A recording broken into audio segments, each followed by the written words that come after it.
Close your eyes for a moment and imagine a world with no pain, no sickness, no death, no tears.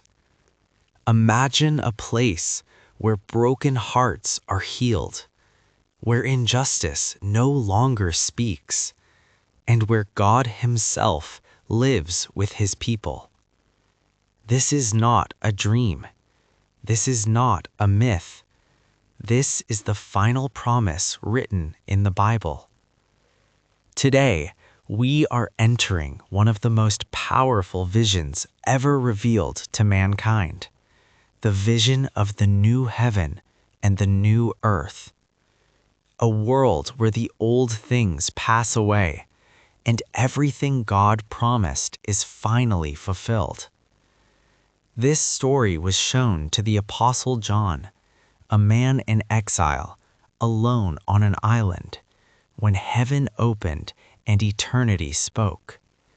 Stay with me, listen carefully, because what you are about to hear is not just about the future, it is about your hope. As John remained in the Spirit, the weight of eternity pressed gently upon his heart. This was not a vision meant to frighten him.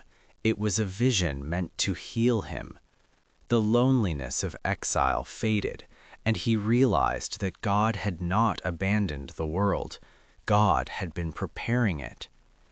John watched as people moved freely in this new creation. Their faces were familiar yet transformed.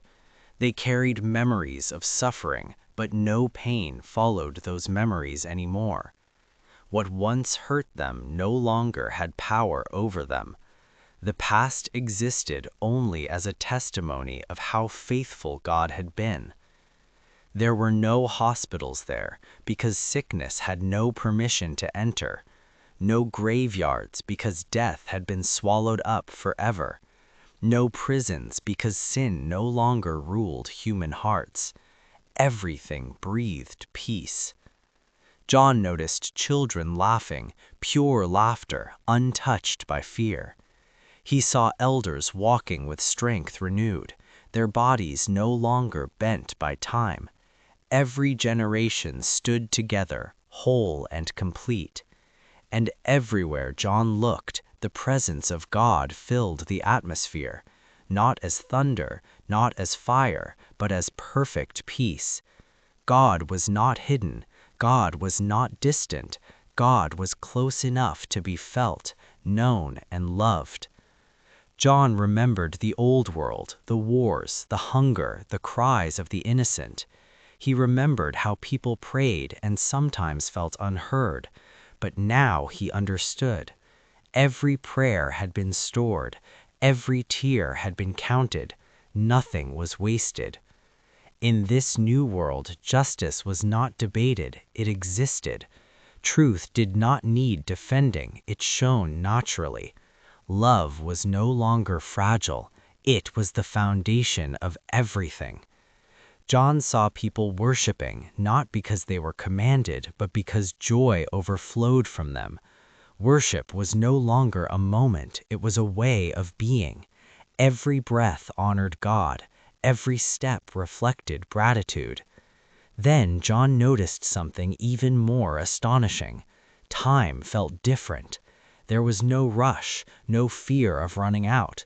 Eternity stretched endlessly, not as boredom, but as endless discovery. Every moment revealed more of God's goodness. Every day unfolded new beauty. John realized that work still existed, but without frustration. Creativity flowed freely.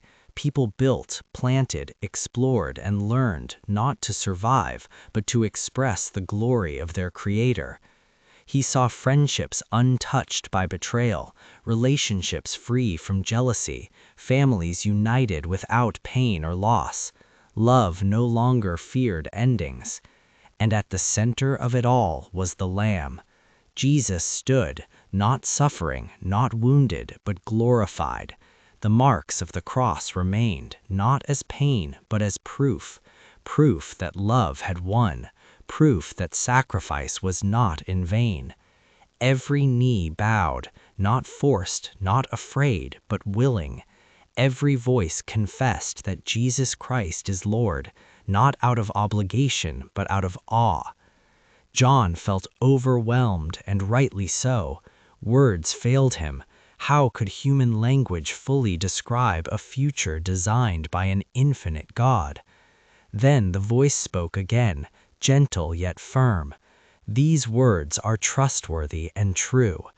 This promise was not poetry. It was not symbolism meant to comfort only the imagination. It was reality waiting. And once more Jesus spoke. I am the Alpha and the Omega, the beginning and the end. To the thirsty I will give water without cost from the spring of life. John understood then, this future belonged to those who trusted God, those who endured, those who held on when the world told them to give up. The vision slowly began to fade, but its message burned into John's soul. This world is temporary, but God's kingdom is eternal. Suffering has an end, faith has a reward, hope has a future. And until that day comes, the invitation remains. Let the one who is thirsty come. John stood alone on the island of Patmos. The sea wind brushed against his face, but suddenly the world around him grew quiet. Not the quiet of emptiness, but the quiet that comes before something holy speaks. Then the vision came. The sky he knew, blue, scarred by storms and smoke, began to fade. The earth beneath him, heavy with history, bloodshed, and tears, trembled gently and passed away. The old heaven and the old earth were disappearing, not in destruction, but in surrender. Their work was finished. And in their place, John saw something humanity had waited for since the beginning of time: a new heaven, a new earth. This was not a repaired world. It was not a second chance at a broken system. It was creation reborn, clean, untouched by sin, unstained by suffering. John looked for the sea, the symbol of chaos and separation, but it was gone.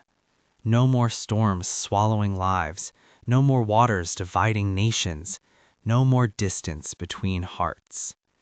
Then a voice thundered, not with fear, but with authority wrapped in love. Behold, the dwelling place of God is with mankind. John's heart trembled. This was the promise whispered in Eden, echoed through prophets, and sealed at the cross. God was no longer distant. Heaven was no longer far away. God had come home. John saw humanity gathered, not as strangers, not as enemies, but as family. And he watched as God himself moved among them. Then something happened that words struggle to hold. God bent down. The creator of galaxies reached out his hand and wiped tears from human faces. Tears cried in hospital rooms. Tears shed over open graves. Tears whispered into pillows at night when prayers felt unanswered. Every tear mattered. And the voice spoke again. There shall be no more death, no more mourning, no more crying, no more pain. Death, the shadow that followed every generation, was gone. Pain no longer had a voice. Grief no longer had a home. The former things have passed away. John felt it then, the weight lifting, the ache of history loosening its grip. And God said, "Behold, I make all things new." Not some things, not spiritual things only, all things. Broken minds restored, shattered dreams redeemed, stories once defined by loss rewritten with glory. Then John saw a city descending from heaven. It shone, not with gold alone, but with purity. The new Jerusalem came down like a bride prepared for her husband. This city was alive with purpose. Its foundations were strong, its gates wide open. There were no locks, no guards, no fear. John noticed something strange. There was no temple. Then understanding flooded his spirit. God was everywhere. The Lord Almighty and the Lamb filled the city completely. There was no need for sun or moon because the glory of God illuminated everything. Jesus himself was the light. No shadows, no darkness.